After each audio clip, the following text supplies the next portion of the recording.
जय हिंद साथियों, स्वागत है आपका इस यूट्यूब चैनल परफेक्ट प्रैक्टिस पर। तो चलिए आज के इस वीडियो में हम RRB NTPC group D exam के लिए जो है स्पेशल प्रीवियस ईयर क्वेश्चन और प्रैक्टिस सेट के साथ ये हम जो है क्लास करने वाले हैं बायोलॉजी का पार्ट नंबर 5। ये वीडियो जो है आपके लिए बहुत ही ज़्यादा इंपॉर्टेंट होगा। तो चलिए हम इसको शुरुआत करते हैं जल्दी से बिना किसी देर किए। आपको बता दें कि इस वीडियो में हम जो है ये बायोलॉजी का 5 कोर्स करेंगे और काफ़ी जो है शानदार होने वाला है।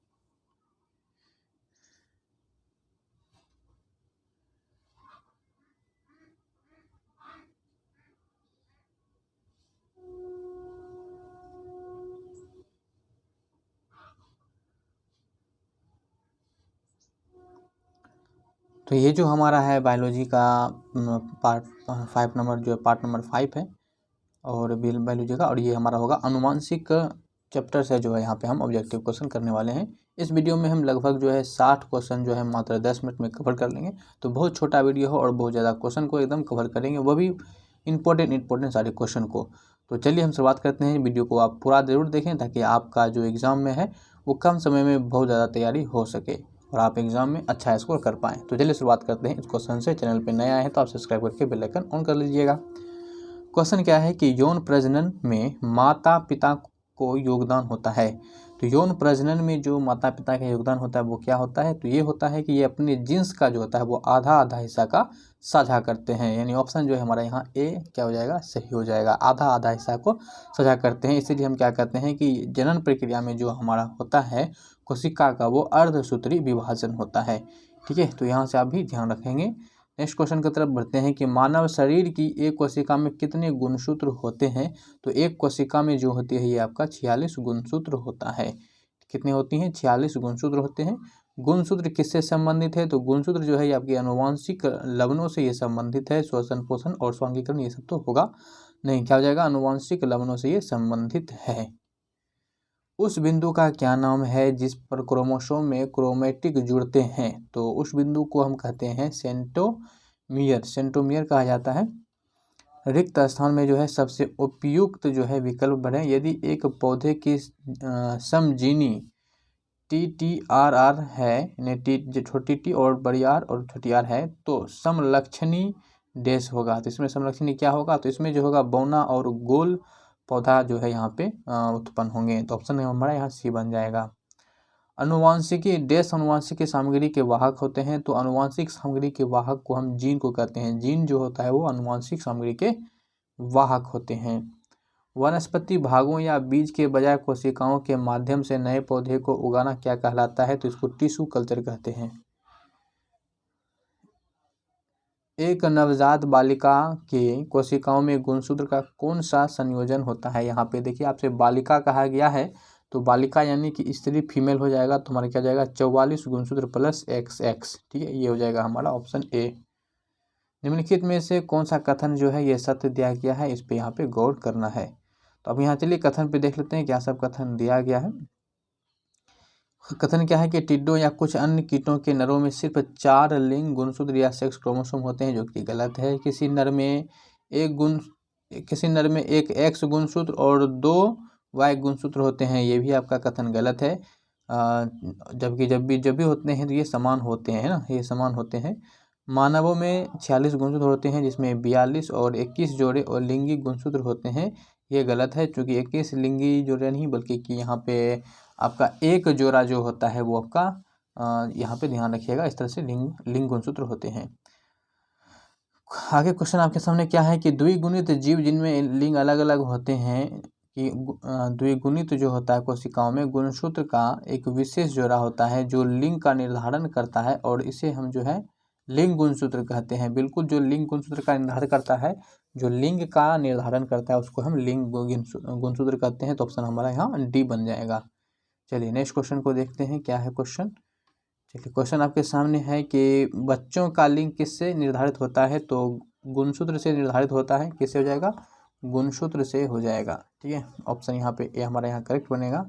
निम्नलिखित में से कौन सा कथन जो है सत्य है? तो सत्य कथन को जो है यहाँ पे खोजना है। यहाँ पे कहा पहला कथन क्या है कि मानव में 46 गुणसूत्र पाए जाते हैं जिसमें 42 जोड़े, ये तो गलत हो जाएगा। जेनेटिक शब्द JD वाटसन द्वारा 1906 में दिया गया था। मेंडल अब अपने पहले वैज्ञानिक थे जिन्होंने जीन को आनुवंशिकता कहाँ रखा था, ये भी गलत है। एक डीएनए अणु 2 पॉलीन्यूक्लियोटाइड रज्जु कोण जैसे एक घुमावदार सीढ़ी का बना होता है, तो ये 2 पॉलीन्यूक्लियोटाइड कहा गया है, तो जो कि डीएनए होता है, बिल्कुल आपका ये सही हो जाएगा, ऑप्शन डी। निम्नलिखित में से जो है यहाँ पे कौन सा कथन सही या फिर गलत है, तो सही या गलत इसमें से कौन सा कथन है ये आपको बताना है। यहाँ जो है 3 कथन आपके पास दिया गया है, उसमें से आपको ये बताना है, ठीक है। क्या कहता है, मटर का पौधा मेंडल द्वारा कार्य करने के लिए चुना गया था, जो कि बिल्कुल सही है। गुणसूत्र कारक का वाहक होता है, गुणसूत्र कारक का वाहक होता है, बिल्कुल सही। मानव अंगों में भुजाएं पक्षियों के अनुरूप है, ये कौन सा बात आ गया, ये कथन हमारा गलत हो गया, यानी कि ए और बी केवल सही है, ए बी केवल सही है, ए बी केवल सही है, ऑप्शन हमारा सी बन जाएगा, ठीक है। चलिए आगे क्वेश्चन देख लीजिए कि आनुवांशिक लक्षणों के जीन समूह को कहते हैं, जीनोटाइप कहा जाता है।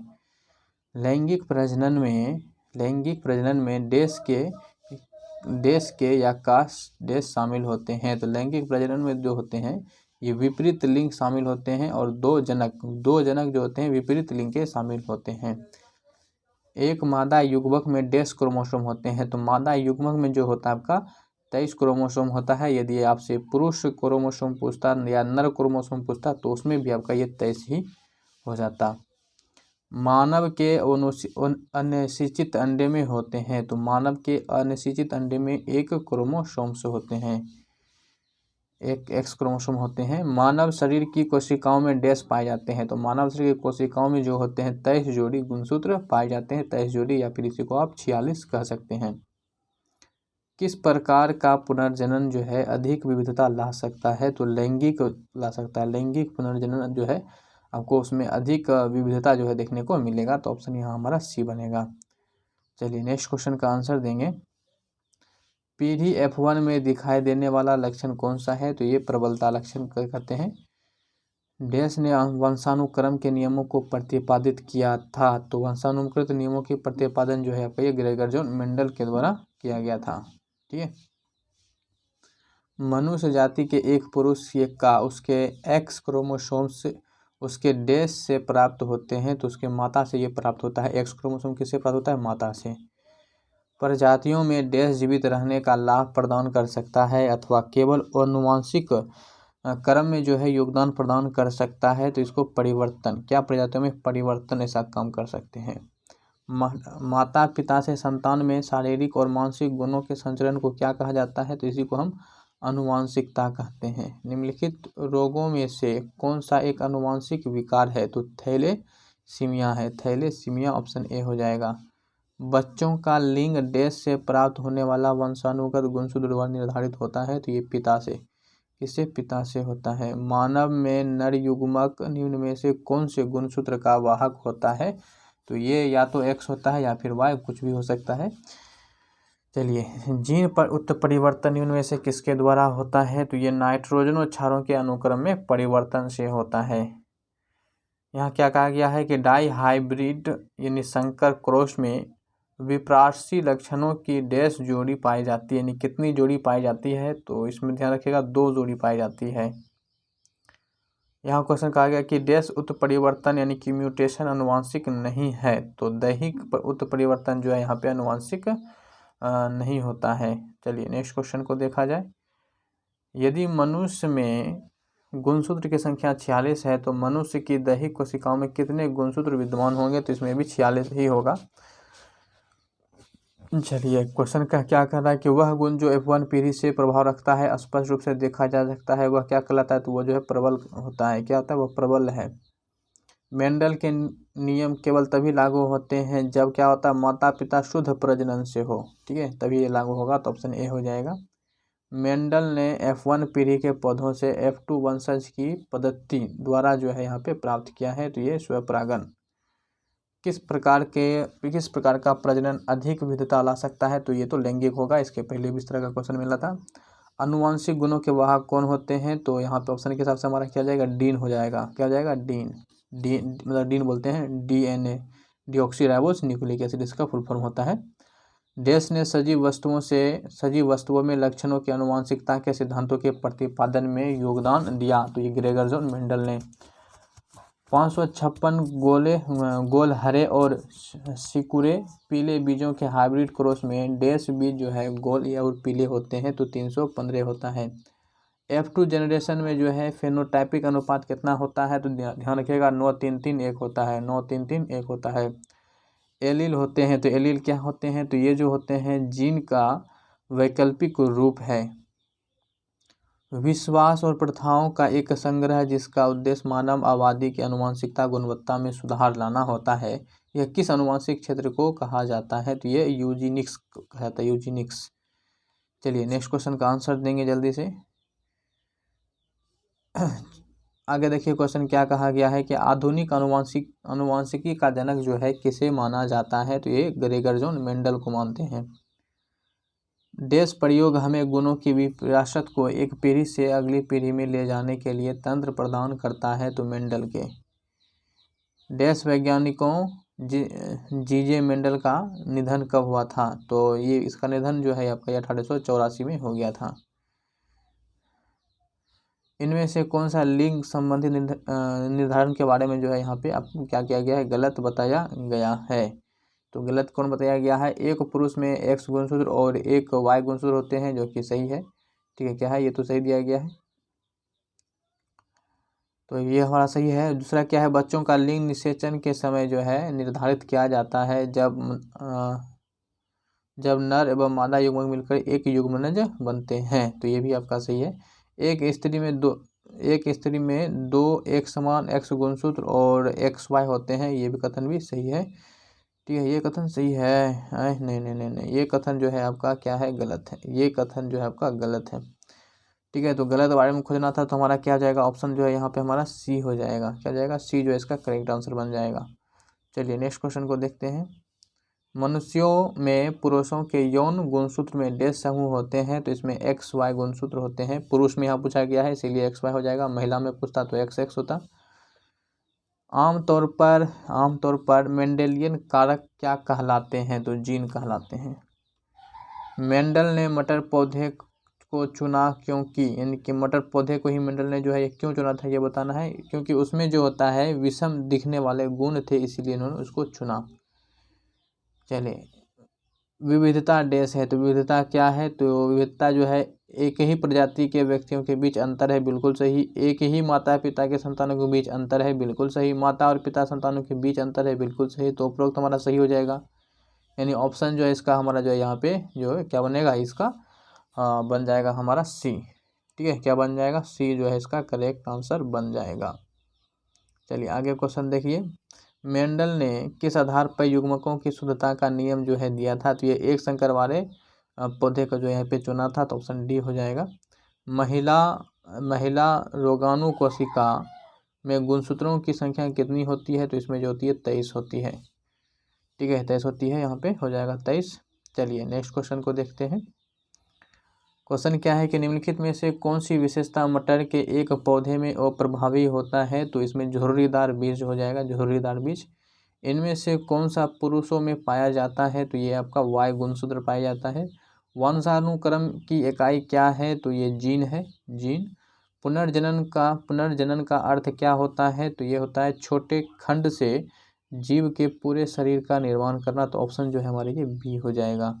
डॉक्टर हरगोविंद खुराना को किसके लिए नोबेल पुरस्कार मिला था तो ये जेनेटिक कोड की खोज के लिए मिला गया था। DNA का मूल कारक क्या है तो इसका मूल कारक है निक्लोटाइड, निक्लोटाइड हो जाएगा। सूची 1 को सूची 2 से खोजे गए वैज्ञानिकों का मिलाइए। हाँ, तो सूची 1 से इसमें मिलाना है तो इसमें आप मिला लीजिए। ठीक है, तो यहाँ पे हमारे पास क्या हो जाएगा देख लीजिए आराम से, पहले इसको अच्छा से देख लीजिए। ठीक है, तो ये हमारे पास मिलाना है। क्या है कि DNA संरचना की खोज, तो DNA संरचना की खोज जो है ये वाटसन और क्रिक के द्वारा किया गया था तो ऑप्शन ये हमारा बन जाएगा A, B। और रक्त समूह की खोज जो है यहाँ पे आपका लैंड स्टीनर के द्वारा किया गया था। और जो जीन की खोज है जंपिंग जीन, इसकी खोज जो है आपका मैकिल्टन के द्वारा किया गया था। और जो रेगुलेटरी जीन है इसकी खोज जो है यहाँ पे ध्यान रखना है कि आपका बतिया कौन, जैकब मर्नाडो के द्वारा किया गया। तो यहाँ से आप मिला लीजिए जो भी ऑप्शन हो जाएगा। तो 1 का 3, 1 का 3, तो ये सब तो होगा नहीं, और 2 का 4, 3, सी का क्या हो जाएगा, सी का जो है हमारे पास सी का 2 हुआ है, तो सी का 2 ऑप्शन हमारा सी बन जाएगा यहाँ पे। ठीक है। डीएनए संरचना का मॉडल किसने दिया था, तो ये वाटसन और क्रिक के द्वारा दिया गया था, ऊपर में भी मिला था। एकल स्टैंडर्ड वाले डीएनए अनुसूत्र कहाँ मिलता है, तो ये आपको जो है 144 बैक्टीरियोफेज में आपको देखने को मिलेगा। थोड़ा सा आपको धुंधला लग सकता है। निम्नलिखित में से कौन सी जांच जो है बच्चे के पिता का निर्धारित करता है, तो ये करता है डीएनए फिंगर प्रिंटिंग। ठीक है, डीएनए फिंगर प्रिंट यहाँ पे होगा। तो साथियों, ये वीडियो को थोड़ा सा आप लाइक कर दीजिएगा और कमेंट कर दीजिएगा, एक अच्छा सा कमेंट। आपकी कमेंट से जो है हमें अगली वीडियो बनाने का बहुत ही ज़्यादा जुनून मिलता है। तो एक कमेंट, इतना बोलते हैं तो कमेंट कर दिया कीजिए, इतना दूर तक देखे ही तक। ठीक है, तो साथ ही जो है चैनल पर यदि नए आए हैं तो इसको सब्सक्राइब कर लीजिए, आपको यहाँ पे जो है बढ़िया बढ़िया कंटेंट मिलता रहेगा। और वीडियो को लाइक ज़रूर कर दीजिएगा। तो मिलते हैं फिर अगली वीडियो में, तब तक के लिए जय हिंद, बाय बाय।